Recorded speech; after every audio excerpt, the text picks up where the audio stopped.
فرزند زہرا یہ حالات برے ہیں۔ کاشانۂ بصیرت ویب سائٹ، واٹس ایپ اور یوٹیوب چینل پر مشتمل ایک ایسا مکمل پلیٹ فارم جس پر محروم بصارت کے لیے بالخصوص اور تمام افراد کے لیے بالعموم سینکڑوں کی تعداد میں مستند اسلامی کتب دستیاب ہیں۔ لہذا گزارش ہے کہ آپ اپنی ذمہ داری نبھاتے ہوئے کاشانۂ بصیرت کی ویب سائٹ کو وزٹ، واٹس ایپ چینل کو فالو اور یوٹیوب چینل کو سبسکرائب کرنے کے ساتھ ساتھ بیل آئیکن کو پریس کیجئے تاکہ آپ علم کے حصول کے ساتھ ساتھ مذہب اہل بیت کی اشاعت میں بھی اہم کردار ادا کرتے رہیں۔ کاشانۂ بصیرت۔ حالات برے ہیں۔ السلام علیکم ورحمۃ اللہ وبرکاتہ۔ سامعین، آپ سماعت فرما رہے ہیں انتقام مختار، جو کہ حجت الاسلام علامہ صادق حسن نجفی قبلہ کی مجموعہ تقاریر ہیں، جنہیں مرتب کیا ہے مولانا ندیم عباس حیدری علوی صاحب نے۔ آج ہم آپ کے سامنے اس کی تیسری ریکارڈنگ پیش کر رہے ہیں۔ صفحہ نمبر 34 ہے۔ عنوان ہے مختار آل محمد کا قاتلان امام علیہ السلام سے انتقام۔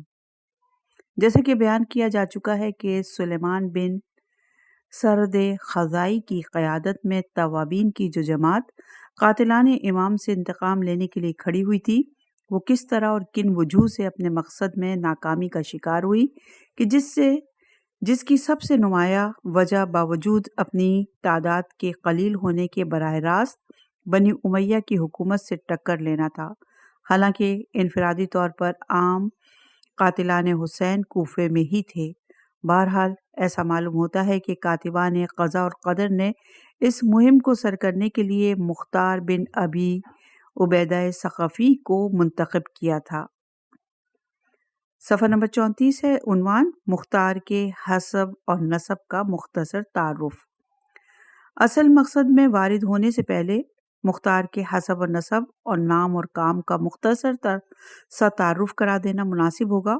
مختار بن ابی عبیدہ قبیلہ ثقیف کے ایک ممتاز فرد ہیں، جو عرب کے شریف قبائل میں سے تھا اور اصل میں طائف کے باشندے تھے۔ بعد ازاں کوفے میں سکونت اختیار کی ان کا شمار کوفے کے رؤوسا میں ہوتا تھا۔ ان کے والد ابو عبیدہ کا شمار جناب رسول خدا کے اصحاب کبار میں ہوتا تھا۔ وہ کئی اسلامی غزوات میں داد شجاعت دے چکے تھے۔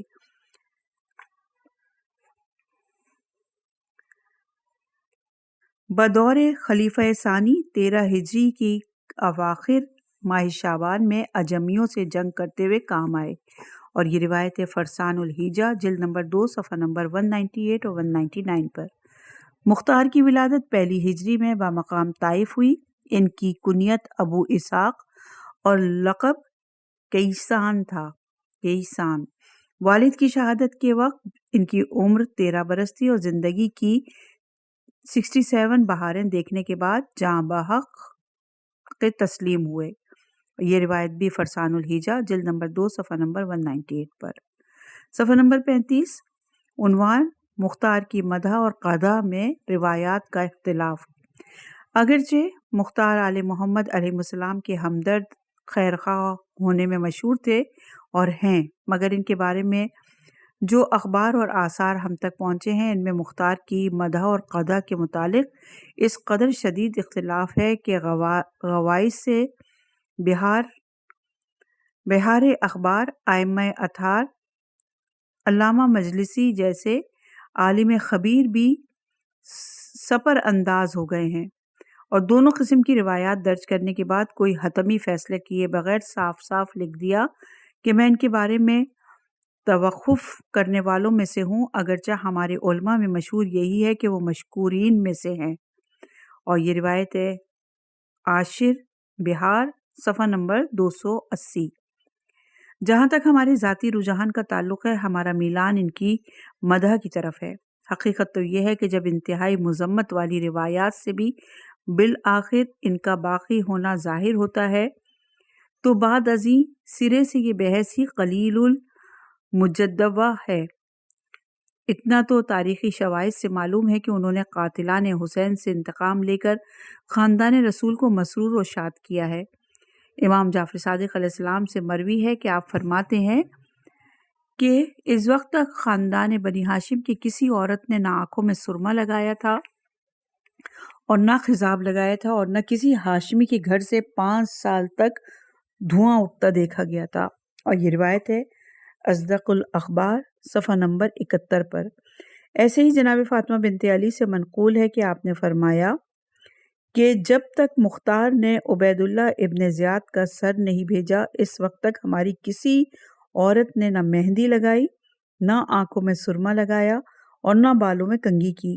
اسی طرح بعض موارد پر ائمہ اطہار کا ان کے حق میں دعائے خیر کرنا بھی وارد ہے، اور یہ روایت بھی اصدق صفحہ نمبر 71 فرسان الہجہ جلد نمبر 2 صفحہ نمبر 240 پر ہے۔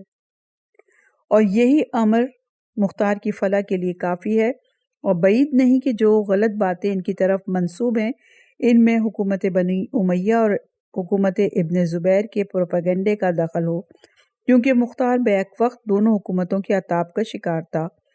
واللہ عالم۔ صفحہ نمبر 36 عنوان خروج مسلم کے وقت مختار کوفے سے باہر تھے۔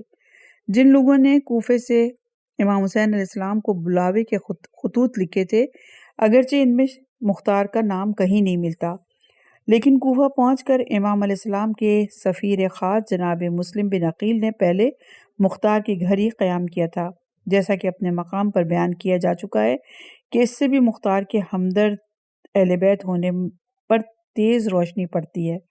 ہاں، بعد ازاں ابن زیاد کی آمد سے جب حالات درگوں ہوئے اور اس وقت مختار کوفے سے باہر اپنی ملکیتی بستی میں گئے تھے جس کا نام القضا تھا، اور یہ روایت فرسان الہجہ جلد نمبر 2 صفحہ نمبر 204 پر، جہاں ان کی جائیداد و باغات تھے۔ تب جناب مسلم ہانی کے گھر منتقل ہو گیا، اور چونکہ جناب مسلم کا خروج جیسا کہ پہلے لکھا جا چکا ہے کہ جناب ہانی کی گرفتاری کے واقعے کی وجہ سے اچانک اور قبل از وقت تھا، اس لیے مختار ان کے ساتھ شامل نہ ہو سکے۔ ہاں، جب ان کو ان کے خروج کی اطلاع ملی تو اپنی قوم اور قبیلے اور اپنے غلاموں کی ایک جمعیت کے ساتھ رات کے وقت کوفے پہنچے، مگر اس وقت جناب مسلم روپوش ہو چکے تھے، اور ابن زیاد کے حکم سے عمرو بن حریث نے امان کا جھنڈا بلند کر رکھا تھا، اور اس کے نیچے جو اس کے نیچے آ جائے اسے امان مل جائے گی۔ چنانچہ بعض لوگوں کے مشورے سے مختار اسی جھنڈے کے نیچے چلے گئے اور صبح تک وہیں رہے، اور یہ روایت ہے اصدق الاخبار صفحہ نمبر 25 فرسان الہجہ جلد نمبر 2 صفحہ نمبر 204 پر۔ صفحہ نمبر 37 عنوان ہے مختار زندان ابن زیاد میں، مگر چونکہ حاکم وقت کو مختار کی طرف سے کافی شکوک و شبہات تھے، لہٰذا انہیں امان نہ مل سکی، اس لیے انہیں صبح زندان میں بھیج دیا گیا، بلکہ ابن زیاد نے چھڑی کے ساتھ ان کے منہ پر کچھ ضربیں بھی لگائیں، جس سے ان کی ایک آنکھ کو کچھ نقصان بھی پہنچا، اور یہ روایت بھی اصدق الاخبار صفحہ نمبر 26 فرسان الہجہ جلد نمبر 2 صفحہ نمبر 250، کامل ابن اسیر جلد نمبر 3 صفحہ نمبر 347 پر ہے۔ اسی قید میں جناب میثم تمار بھی قید تھے، انہوں نے مختار کو بشارت دی کہ ہم عنقریب قید سے آزاد ہو جائیں گے، اور یہ مردود ابن زیاد تمہارے ہاتھوں اپنے کیفر کردار کو پہنچے گا۔ مختار نے دریافت کیا تمہیں یہ بات کیسے معلوم ہوئی؟ میثم نے کہا میں نے امیر المومنین علیہ السلام سے سنی ہے، اور یہ روایت بھی فرسان الہجہ جلد نمبر 2 صفحہ نمبر 205 اصدق الاخبار صفحہ نمبر 26 پر۔ پھر مختار شہادت حسین تک مسلسل ابن زیاد کے زندان میں رہے۔ بعد ازاں مختار نے تمام صورتحال لکھ کر عبداللہ ابن عمر کو بھیجی اور ان سے اپنی رہائی کے لیے یزید کے پاس سفارش کی استدعا کی۔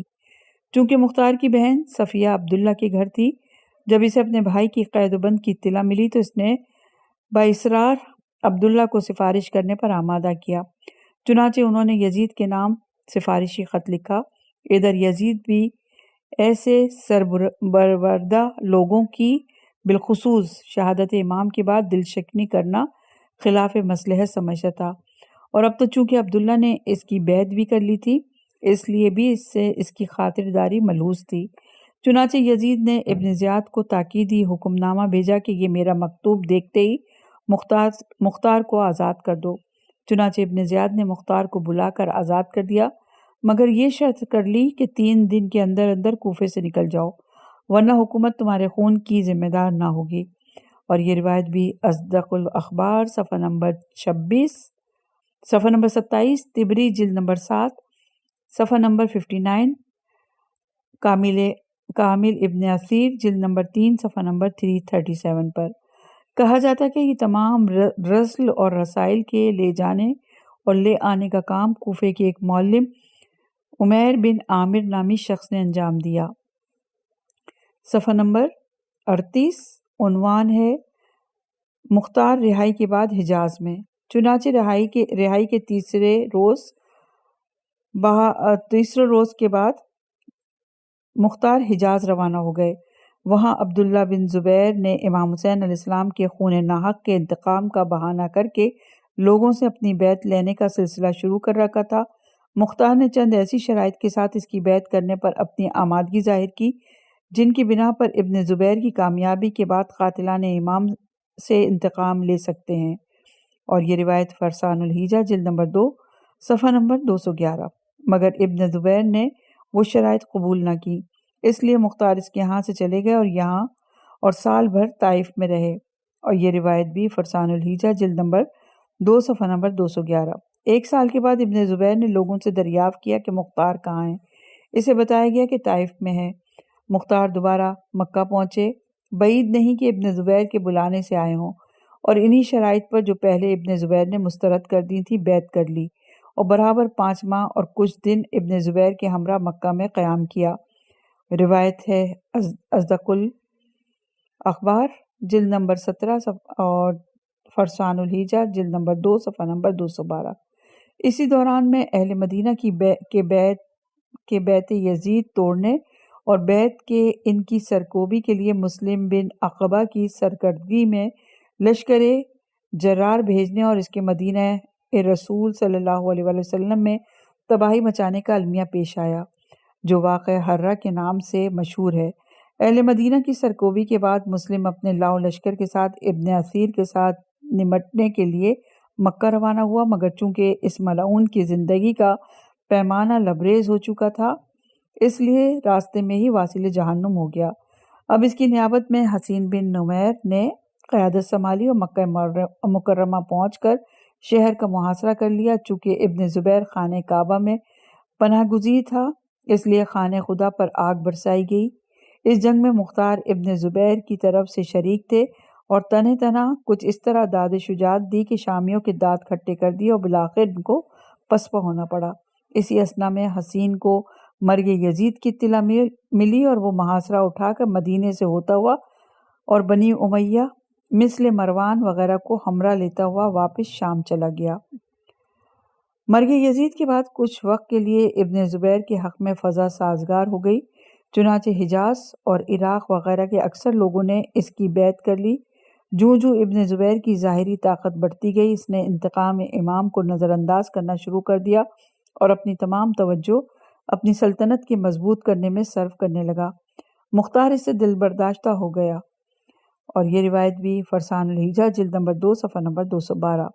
اسی اثنا میں کوفے کا ایک باشندہ ہانی بن ابی حیہ الوداعی بغرض عمرہ ماہ رمضان میں وارد مکہ ہوا۔ مختار نے اس سے اہل کوفہ کی موجودہ حالت دریافت کی۔ اس نے بتایا کہ اگرچہ اکثر لوگوں نے ابن زبیر کی بیعت کر لی ہے، مگر اب بھی بہت سے لوگ ایسے ہیں جنہوں نے تاحال کسی کی بیعت نہیں کی۔ اگر ان کو کوئی صحیح قائد مل جائے تو وہ ان کے ذریعے عراق اور حجاز وغیرہ پر حکومت کر سکتا ہے۔ یہ سن کر مختار نے کہا، وہ شخص میں ہی ہوں گا جو ان سب کو ایک جھنڈے تلے جمع کرے گا اور ان کے ذریعے حق کا بول بالا کرے گا اور باطل کو سرنگو کرے گا۔ یہ روایت بھی فرسان الحجہ جلد نمبر 2، صفحہ نمبر 212، اصدق الاخبار صفحہ نمبر 27 پر ہے۔ اس کے بعد مختار نے ابن زبیر کو ہمیشہ کے لیے خیر بات کہتے ہوئے کوفے کی راہ لی اور بڑی سرعت کے ساتھ منازل سفر طے کرتے ہوئے بروز جمعہ کوفے کے قریب نہر ہیرا پہنچا، وہاں گھوڑے سے اترا، غسل کیا، تیل لگایا، سر پر امامہ باندھا اور لباس فاخرہ زیب تن کیا، ننگی تلوار ہاتھ میں لی اور گھوڑے پر سوار ہو کر بڑے ٹھاٹ باٹ کے ساتھ یہ کہتے ہوئے کوفے میں داخل ہوا کہ جس جماعت و گروہ کے پاس سے گزرتے سلام کرنے کے بعد برابر یہی کہتے جاتے کہ تمہیں فتح اور ظفر کی بشارت ہو، تم جو کچھ چاہتے ہو وہ تمہارے پاس آ گیا۔ اور یہ روایت بھی فرسان الہجہ جلد نمبر 2 صفحہ نمبر 213 پر۔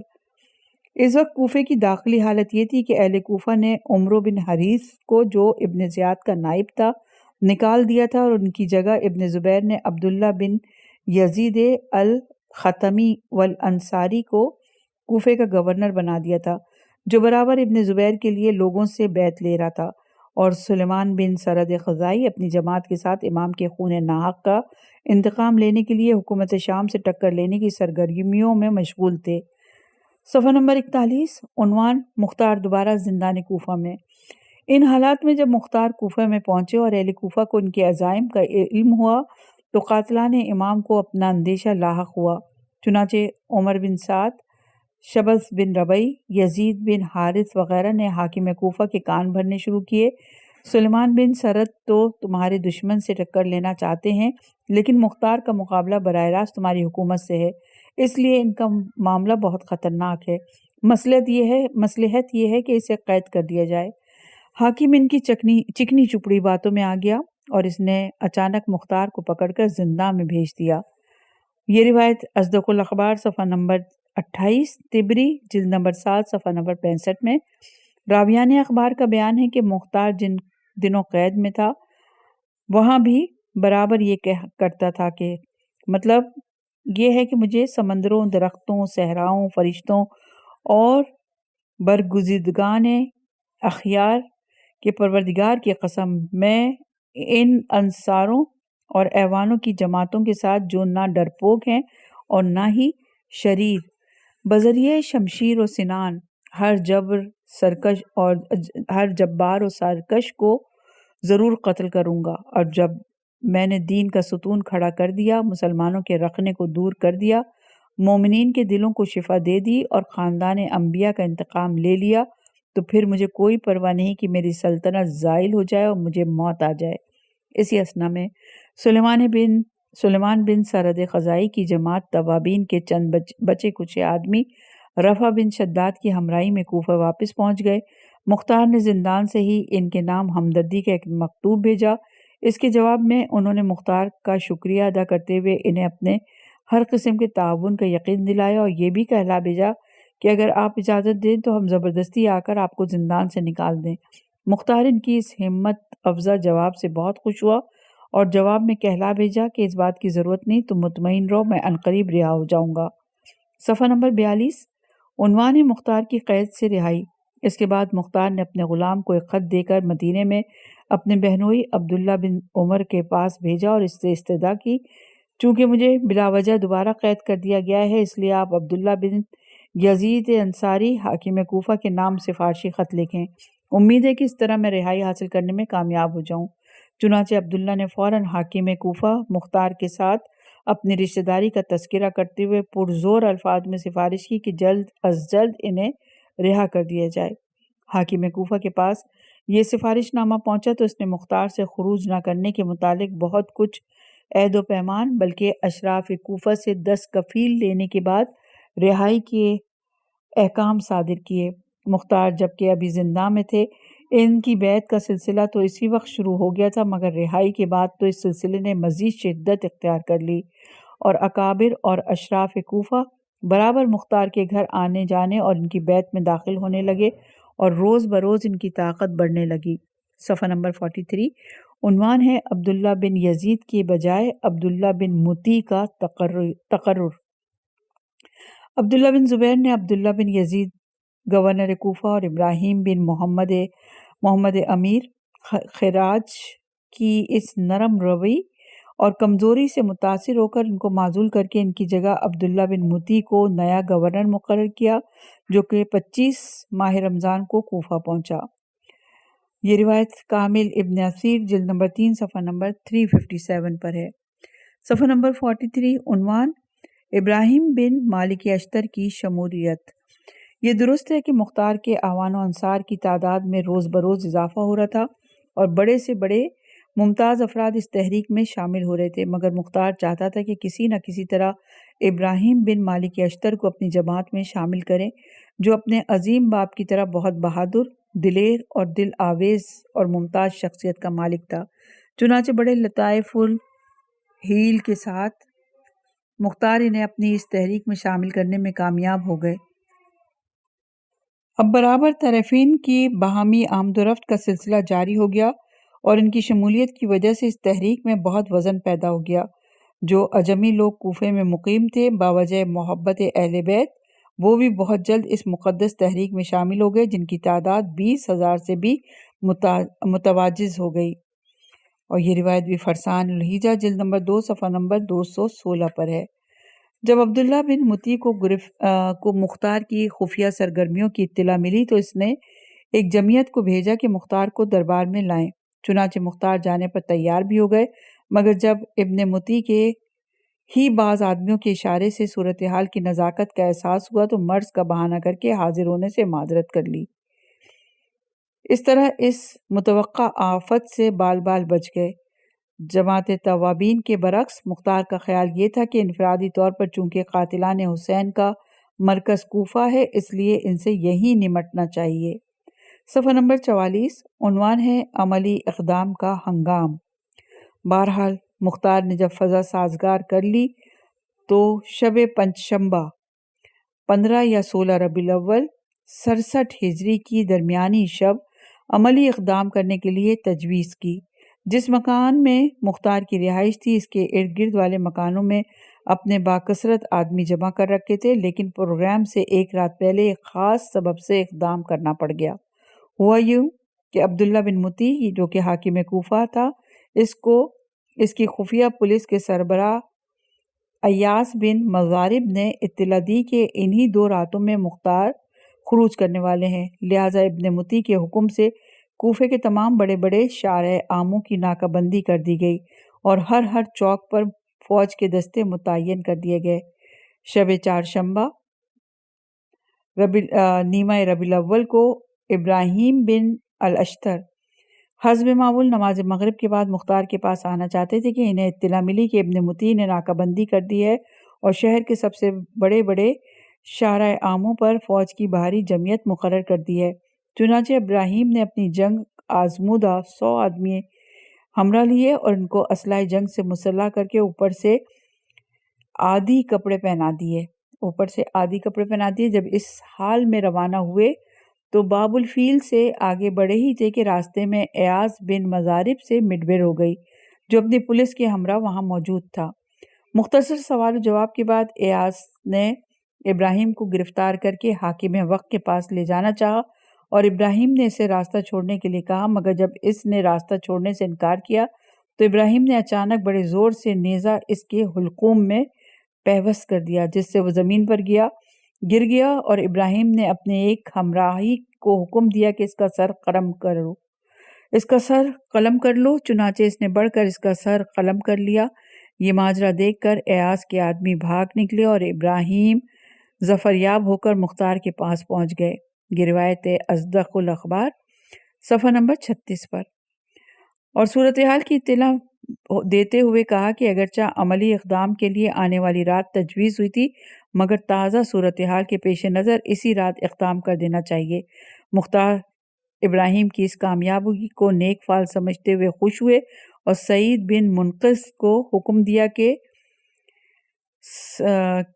کہ سرکلوں دکانوں کو آگ لگا کر بلند کرو، اور قدامہ بن مالک اور سفیان بن یعلی کو حکم دیا کہ تم اپنی علامتی نعرہ یا ثارت الحسین بلند کرو، اور عبداللہ بن شداد کو دوسرا سلامت نعرہ یا منصور امت کی منادی کرا دینے کا حکم دیا۔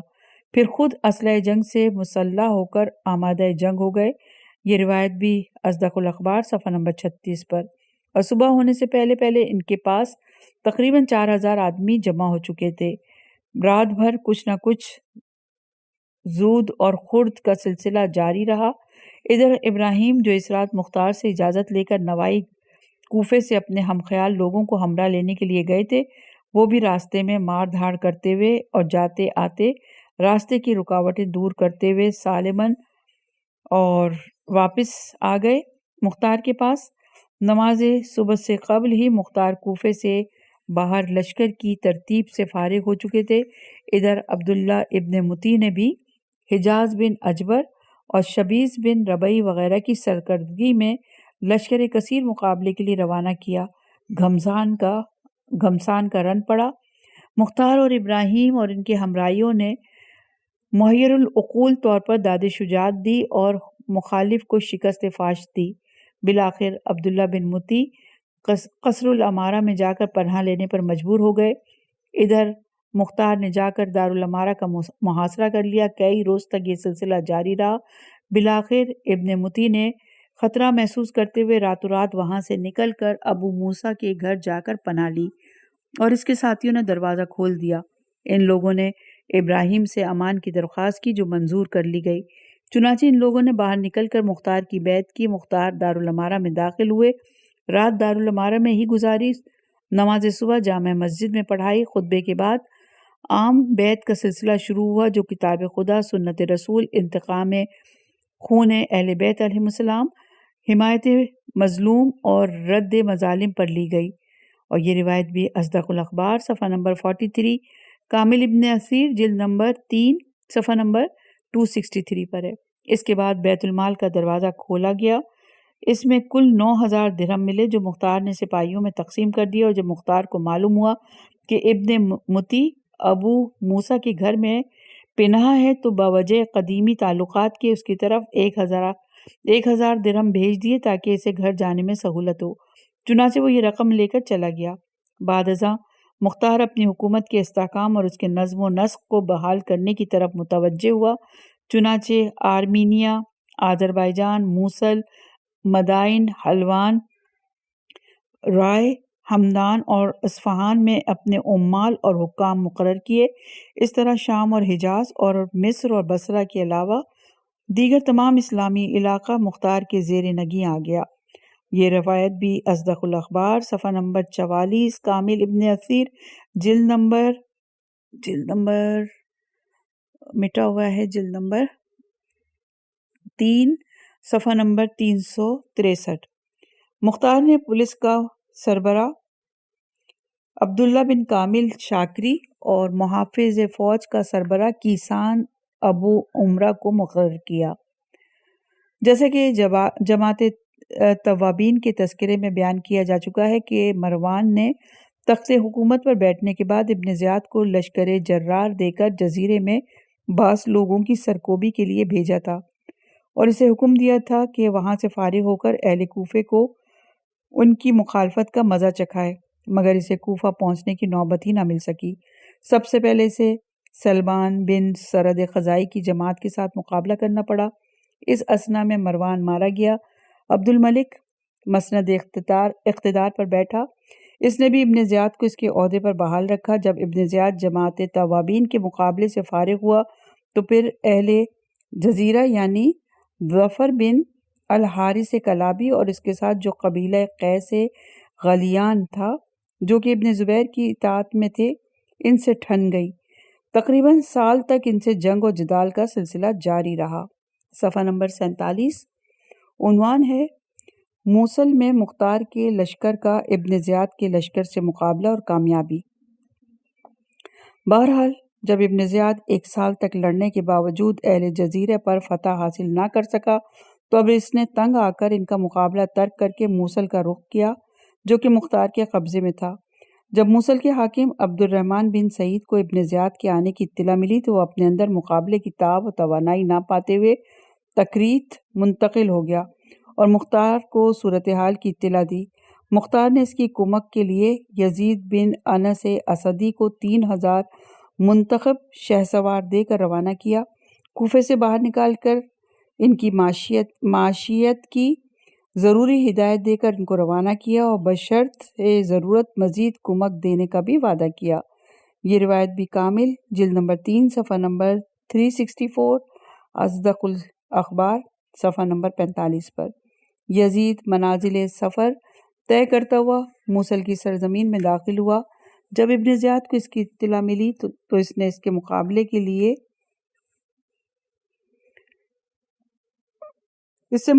کے لیے 6000 کا لشکر بھیجا کہ 3000 ربیہ غنوہ کی سرکردگی میں اور 3000 عبداللہ بن جملہ شیبی کی ماتحتی میں۔ ربیہ ایک دن پہلے روانہ ہوا اور پہلے پہنچا۔ جب یزید بن انس کو اس کی آمد کی اطلاع ملی تو چونکہ وہ بیمار تھا، اسے سپاہی گدھے پر سوار کر کے اور پکڑ کر میدان جنگ میں لائے۔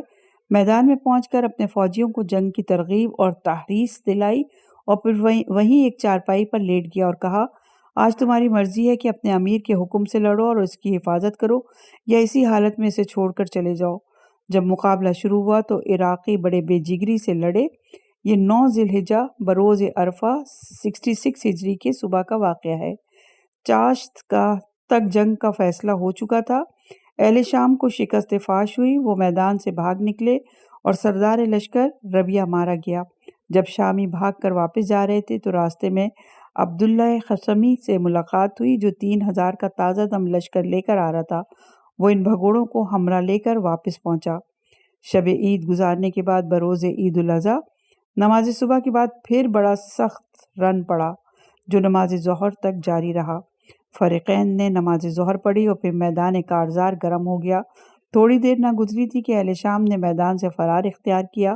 لشکر شام کا سردار عبداللہ مارا گیا۔ 300 شامی قید کیے گئے جو بعد میں یزید بن انس کے حکم سے قتل کر دیے گئے۔ اس کے بعد خود یزید بن انس کا بھی طبعی موت سے انتقال ہو گیا۔ ورقہ بن عازب نے نماز جنازہ پڑھائی، پھر ان کو اعزاز و احترام کے ساتھ دفن کر دیا۔ اور یہ روایت بھی اصدق الاخبار صفحہ نمبر 46، کامل ابن اثیر جلد نمبر 3 صفحہ نمبر 365 پر موجود ہے۔ صفحہ نمبر 49 عنوان ہے کوفے کے بعد شر پسند عناصر کی شورش۔ قاتلان امام میں سے جو سرکردہ لوگ کوفے میں تھے وہ مختار سے خائف اور ترساں تھے۔ چنانچہ شبس بن ربیع، محمد بن اشعث اور شمر وغیرہ نے جب دیکھا کہ اس وقت مختار کے پاس بالکل تھوڑا سا لشکر ہے تو انہوں نے بغاوت کر دی۔ لشکر مختار نے دفع الوقتی کے طور پر معمولی مقابلہ جاری رکھا اور کسی معتمد آدمی کے ذریعے ابراہیم کو صورتحال کی اطلاع دیتے ہوئے پیغام بھیجا کہ فوراً اپنے لشکر سمیت کوفہ پہنچو۔ اس وقت ابراہیم مقام حمام العیون سے روانہ ہو کر مقام مابات میں پہنچ چکا تھا۔ چنانچہ جب ابراہیم کو اس نازک صورتحال کی اطلاع ملی تو وہ لشکر لے کر اچانک سائقہ شرر بار کی طرح اہل کوفے پر آ گرا اور جو لوگ مختار سے برسر پیکار تھے ان کو شکست فاش دے کر 500 آدمی قید کر کے مختار کے پاس لایا۔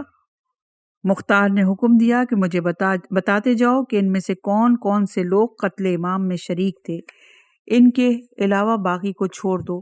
چنانچہ ان میں سے 248 آدمی تہ تیغ کر دیے گئے اور دوسروں کو کسی قسم کی شورش اور ہنگامہ آرائی نہ کرنے کا عہد و پیمان لے کر چھوڑ دیا گیا۔ یہ روایت بھی اصدق الاخبار صفحہ نمبر 49 کامل ابن اثیر جلد نمبر 3 صفحہ نمبر 268 پر موجود ہے۔ صفحہ نمبر 50 ہے تکمیل مقصد کا ہنگام آ گیا۔ جب قدرت قاتلان امام کو مزید ڈھیل نہیں دینا چاہتی تھی، ان کو ان کے کیفر کردار تک پہنچانے کا وقت آ گیا تھا۔ مختار نے اعلان کرایا کہ جو شخص بھی اپنے گھر کا دروازہ بند کر کے بیٹھ جائے گا اسے امان ہے، سوائے ان لوگوں کے جو قاتل امام میں شریک ہو چکے ہیں۔ اور یہ روایت بھی اصدق الاخبار صفحہ نمبر 49 کامل ابن اثیر جلد نمبر 3 صفحہ نمبر 368۔ صفحہ نمبر 50 عنوان ہے قاتلان حسین کے گھروں کا ڈھایا جانا۔ بعد ازاں مختار نے پولیس کے افسر اعلیٰ ابو عمرہ کو حکم دیا کہ 1000 بیلچہ دار مزدور ہمراہ لے کر کوفے میں گشت کرو اور جن جن لوگوں نے امام حسین کے خلاف جنگ میں شرکت کی ان کے مکانات مسمار کر دو۔ چنانچہ ابو عمرہ نے ایسا ہی کیا اور بہت سے لوگوں کے مکانات منہدم کرا دیے اور ان کے اموال اپنے اہل عجم لشکریوں میں تقسیم کرا دیے، اور اس اثنا میں سے قاتلین حسین میں سے جو شخص گھر میں ملا اسے فوراً واصل جہنم کر دیا۔ یہ روایت بھی فرسان الحجہ جلد نمبر 2 صفحہ نمبر 220، اصدق الاخبار صفحہ نمبر 50 پر موجود ہے۔ صفحہ نمبر 50 ہے، عنوان ہے سید الشہداء کی لاش مقدس پامال کرنے والوں کا قتل کرنا۔ قاتلین سید الشہداء میں سے جنہیں مختار نے سب سے پہلے قتل کیا وہ 10 نفر تھے، جنہوں نے بعد از شہادت جناب سید الشہداء کے بدن مقدس پر گھوڑے دوڑائے تھے۔ مختار نے ان کو پشتوں کے بل لٹا دیا اور ان کے ہاتھوں اور پاؤں میں لوہے کی میخیں گاڑ کر اوپر گھوڑے دوڑائے، پھر ان کے نجس بدنوں کو نظر آتش کر دیا۔ یہ روایت بھی اصدق صفحہ نمبر 50 پر ہے۔ صفحہ نمبر 51، عنوان ہے عمرو بن الحجاج زبیدی کا قتل۔ یہ وہی ملعون ہے جو نہر فرات پر متعین شدہ فوج کا افسر تھا، جس کی شدت گرفت کی وجہ سے ساقی حوض کوثر کا کنبہ دریائے فرات کے کنارے العطش کرتے ہوئے شہید کر دیا گیا۔ اس ملعون کے قتل کی کیفیت میں قدر اختلاف ہے۔ بعض نے کہا کہ گھوڑے پر سوار ہوا، بجانب واقصہ روانہ ہوا، پھر معلوم نہ ہو سکا کہ کہاں گیا۔ بعض نے کہا کہ مختار کے آدمی اس کے تعقب کرتے ہوئے اس کے پاس اس وقت پہنچے جبکہ وہ شدت پیاس سے نڈھال ہو کر گر پڑا تھا۔ انہوں نے اس کا سر قلم کر دیا اور لے جا کر مختار کے سامنے پیش کیا۔ بعض نے یہ بھی ذکر کیا کہ اس ملعون نے اندیشہ قتل کے ماتحت بصرہ کی طرف راہ فرار اختیار کی۔ راستے میں اہل شراف کے ہاں پناہ گزین ہوا، مگر ان لوگوں نے مختار کے خوف سے پناہ نہ دی۔ مایوس ہو کر چلا گیا۔ اس کے چلے جانے کے بعد ان لوگوں نے اسے پناہ نہ دینے پر افسوس کیا اور چند آدمی گھوڑوں پہ سوار ہو کے اس کے پیچھے دوڑے کہ اسے واپس لائیں۔ جب عمرو نے ان کو اس طرح آتے دیکھا تو اس نے یہ خیال کیا کہ یہ مختار کے آدمی ہیں، اس لیے بنی کلب اور واتے کے شہروں کے درمیان بمقام بیضا ریتیلی جگہ پر عین شدت گرما کے وقت گھوڑا ڈال دیا اور بالآخر پیاس کے غلبے سے روح دروغ جہنم کے حوالے کر دی۔ اس طرح خدا نے اسے پیاسا ہلاک کیا۔ اور یہ روایت ہے صدوق اصدق الاخبار صفحہ نمبر 50، فرسان الحجہ جلد نمبر 2 صفحہ نمبر 221 پر۔ اپنے بیان کو یہیں روکتے ہیں اور ابھی ان ملعونوں کو واصل جہنم ہونے کا مزید بیان آپ کو پیش کریں گے انشاءاللہ اگلی ریکارڈنگ میں۔